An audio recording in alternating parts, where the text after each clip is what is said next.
Hello, welcome back to my YouTube channel. My name is Nadia. I'm a Vedic Astrologer and Psychic Medium. So today we are going to talk about the energy update between 24th of October until 31st of October. That's mean within 1 week from now. As usual, I will divide my explanation into several parts and the timestamp will be in the description box along with my personal details if you're interested to book a personal reading with me.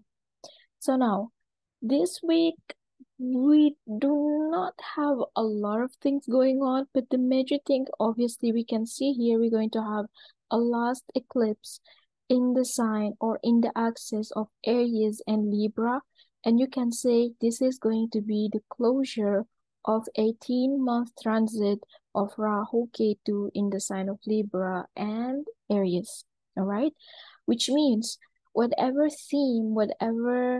theme energy that you encountered since March or April of 2022 until now, either in the good or bad way, whatever it is, somehow, somewhere, it will get into fulfillment, closure, ending, and you will start a new cycle on this.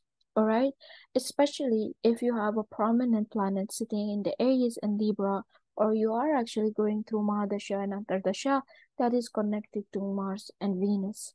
Okay, so let us talk more about what's going on here. So we can see that there is a cluster going on in the sign of Libra, and then we have Moon, Rahu, and Jupiter here in the other side in the sign of Aries. All right, we can see Saturn and Venus also. Both of them are in opposition. So obviously, very strongly can see that the theme of this eclipse has to do with relationship, which is Libra, and the self, which is Aries. So that's mean we kind of in the verge of taking an action, taking a decision, or maybe we just feel like we need to move on in life, in whatever thing that you feel and sense that it's bothering you. All right, what's exactly bothering you? What exactly lingering in your mind? What do you want? What do you need? Somehow, some way, maybe we will start to take an action in the next 2 weeks before Rahu to move to Virgo and Pisces. In fact, we will start to sense it, the energy of Virgo and Pisces in next few weeks. All right, not even one next few. I mean next few days. Pardon me. Next few days, we will start to sense it. All right, this is a closure eclipse. So one thing we can see, because we have Ketu and Mars, and then we have Mercury, and then all of them somehow, some way being shine bright with sun it act like the light of bulb, all right, which is lighting the quality of Ketu, quality of Mercury and Mars. This is indicate that there can be some sort of disagreement, misunderstanding, miscommunication when it comes to people, all right, when it comes to relationship, partnership, diplomacy, all right. This is a heavy energy of misunderstanding. So it means that maybe I'm trying to tell somehow, some because of whatever going on here, you will understand me.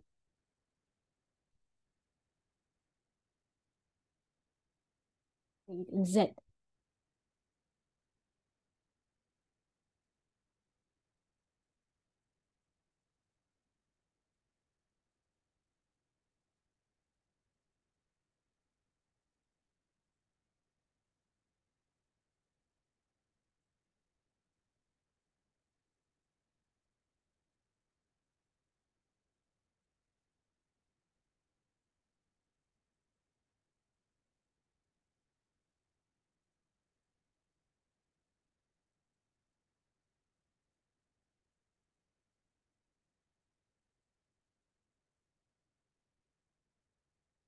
More stuff. At least you have to wait for the 2 weeks from now. At least one of them need to move or get out from the Libra axis or Libra house. Okay. I don't like when I see Ketu and Mars together. One thing you can say that Mars and Ketu together create a big knife, all right? Knife, scissor, whatever you want to call it.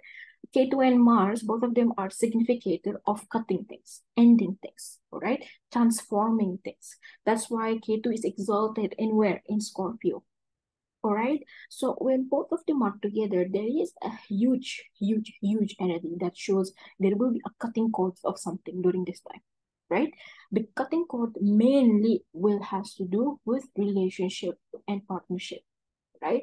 It can be friendship, it can be romantic, it can be a marriage, right? Whatever it is. But at the same time, in the contrary of that, let's say, for example, the person actually, I don't have anyone to cut off. I am fine. I'm doing all right. Okay. So it can also manifest it can manifest a scenario where a past life energies, a past life partners, relationship, partnership somehow will start to show up during this time because hey, there will be some sort of completion we need to do it, or some sort of fulfillment we need to do it when Rahu Ketu move to Virgo and Pisces axis. Okay, so it can come into in two ways, but definitely I would say 80% of us, we're going to feel something, we're going to sense something, or we're going to witness something. Even let's say it's not an actual manifestation, but somehow some way we will already sense it energetically that okay, something is not right, something is wrong, or something is just actually very bright and very beautiful. Okay, we're going to feel whatever that thing is coming. Now, the distinction that I would like to emphasize here between this current eclipse and the previous one, which we had 2 weeks ago, this one is a full moon. That means the star of the show is moon. Moon during this time will be shining bright in the sky, okay? And it's conjunct Jupiter and it's conjunct Rahu. Obviously, we know that Jupiter and Rahu together is creating Guru Chandal Yoga, right? But hey, what about Jupiter and Moon? It's considered as a Gaj Kesari Yoga. This is a very, very, very powerful Gaj Kesari Yoga. It indicates that there will be some sort of realization, alignment, divine protection, divine guidance in whatever decision and action that we're going to take in next period. It also shows that we're going to choose something that is aligned with our emotion, in line with our desires. And whatever that action, decision that we will take, somehow, somewhere, it will be blessed by Jupiter. Okay? Jupiter always connected to divine. So that's mean whenever you see Jupiter sitting in certain house, Jupiter sitting with certain planet, you will know that this planet actually is blessed because Jupiter is sitting with it. Jupiter will not hinder you to take, it's not going to harm you. Yeah. Let me put it in this way. Jupiter won't harm you. It's either will bless you with whatever you're supposed to take, all right, or it will prevent the thing to happen.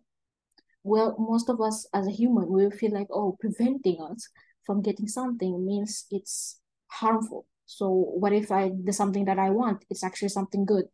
The way how we as a human, like a basic kind of thinking, right? But we never know what is actually the hidden aspect or the hidden reason why Jupiter can prevent something. Okay, I hope it makes sense. So whatever action and decision we will take in the next period, it will be mainly connected to our heart, our soul, that we want to create something new, we want to achieve something new. Right? If you notice, even in the Navamsha here, the ascendant is as Jupiter. That means Jupiter will be superly strong, that we will be actually willing to work on the thing that we believe on during this upcoming eclipse, right?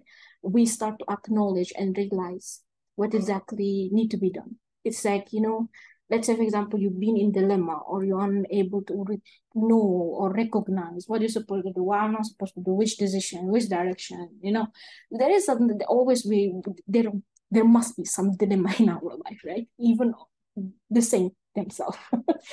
I believe even the saint, they will have some sort of dilemma inside of them. So whatever that thing that bothers us in the last period, I think it will start to clear during the upcoming eclipse, right? And moon here in Navamsha also sitting as a moon tricon in the 11th house. That's mean it shows a wish fulfillment. There will be some sort of wish fulfillment, or there is some sort of complete in the positive way. So if you're asking me whether this whole dynamic, what's going on, is it good or bad, or is it good eclipse or not, definitely the answer is yes. All right. It can be a bit overwhelming emotionally because, hey, it's a full moon, right? the star of the show is moon. That means star of the show here is Aries, aka our mind, aka our brain. Okay, so it can be a bit overwhelming emotionally, but hey, there will be some sort of wish fulfillment and enlightenment that we will get in the next few weeks. Okay, so I think I will write more about the upcoming eclipse as a summary on my vlog. I think I will post it on Friday, right? So stay tuned for that. For now, thank you so much for your time. Thank you for hearing me. And yeah, one last thing before we end the video, the main key here who's going to feel it mostly, obviously we have a lot of planets going on. That's mean if you have a vital planet in Aries and Libra, obviously you will feel it. If you are actually going to Mahadasha, Antardasha, Priyantarasha of Mars, Mercury, Ketu, Sun, Jupiter, Rahu, Moon, then definitely you will feel it, which most probably we're all going to feel it because this is technically like 70% of the whole planet sitting in one axis. Okay, so again, obviously the effect of it will vary depend on your own personal chart. All right, so it again, as an overall, this is going to be wonderful, beautiful eclipse. Thank you so much for your time. Thank you for listening. Wishing you all the best and wishing you to have a wonderful and beautiful week. Bye.